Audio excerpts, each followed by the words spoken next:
Polavaram coffer dam రెండోసారి కూలిపోయినా కాంగ్రెస్ బీజేపీకి పోలవరాన్ని కూలవరం అనే దమ్ముందా అని ప్రశ్నించారు కేటీఆర్. కాళేశ్వరానికి ఒక నీతి, పోలవరానికి మరో నీతి అంటూ నిలదీశారు.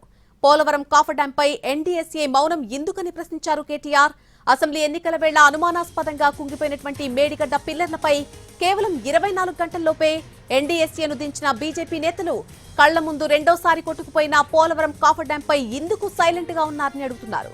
గుట్టు చప్పుడు కాకుండా యుద్ధ ప్రాతిపదికన రిపేర్ చేస్తుంటే తెలంగాణలో మాత్రం 20 నెలలు కావస్తున్నా మేడిగడ్డ బ్యారేజ్ దగ్గర తట్టెడు సిమెంట్కు దిక్కులేదన్నారు. 2020లో పోలవరం డయాఫ్రమ్ వాల్ 2 ఏళ్లకే కొట్టుకుపోయినా ఇప్పటికీ ఉలుకు పలుకు లేదన్నారు కేటీఆర్. తెలంగాణలో ఎస్ఎల్బీసీ టన్నెల్ కి సంబంధించి ఆ టన్నెల్ కుప్పకూలిపోయిన ఘటనకు సంబంధించి ఆయన ప్రస్తావించారు.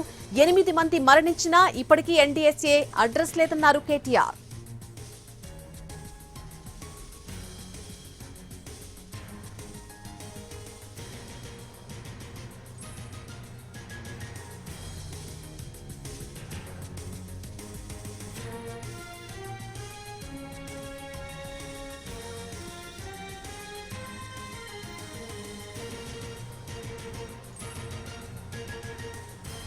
పోలవరం కాఫర్ డ్యాం రెండోసారి కూలిపోయినా సరే కాంగ్రెస్ బీజేపీ పార్టీలకు పోలవరాన్ని కూలవరం అనే దమ్ముందా అని ప్రశ్నిస్తున్నారు కేటీఆర్.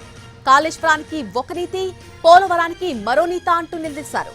పోలవరం కాఫర్ డ్యాంపై ఎన్డీఎస్ఏ మౌనం ఎందుకు వహిస్తుంది అంటూ ప్రశ్నలు సంధిస్తున్నారు కేటీఆర్. అసెంబ్లీ ఎన్నికల వేళ అనుమానాస్పదంగా కుంగిపోయిన మేడిగడ్డ పిల్లర్లపై కేవలం 24 గంటల్లోపే ఎన్డీఎస్ఏను దించిన బీజేపీ నేతలు కళ్ల ముందు రెండోసారి కొట్టుకుపోయిన పోలవరం కాఫర్ డ్యాంపై ఎందుకు సైలెంట్ గా ఉన్నారని అడుగుతున్నారు.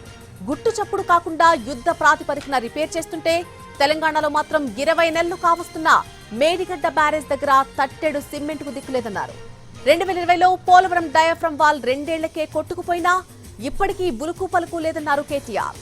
తెలంగాణలో ఎస్ఎల్బీసీ టన్నెల్ కుప్పకూలి 8 మంది మరణించినా సరే ఇప్పటికీ ఎన్డీఎస్ఏ అడ్రస్ లేకుండా పోయిందన్నారు కేటీఆర్.